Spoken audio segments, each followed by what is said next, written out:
Hello everyone, it's Mommy Charm. It's Friday morning at kami ay pumuntang Victoria Park para doon namin simulan ng pagbabike. At ayan, natuklasan namin itong continuation ng Miwasin Trail. Meron pala talagang provided na road for mga cyclists at mga nagwo-walking at nagja-jogging. Ayan, at tinuloy-tuloy namin hanggang dito sa ilalim ng tulay. Ito ang Gordie Howe Bridge na itiniro noong 2010. First time naming mabaybay to gamit ang bike.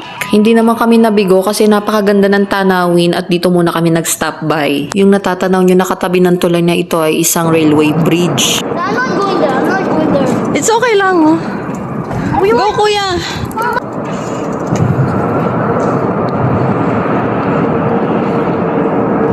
Pakinggan nyo, guys.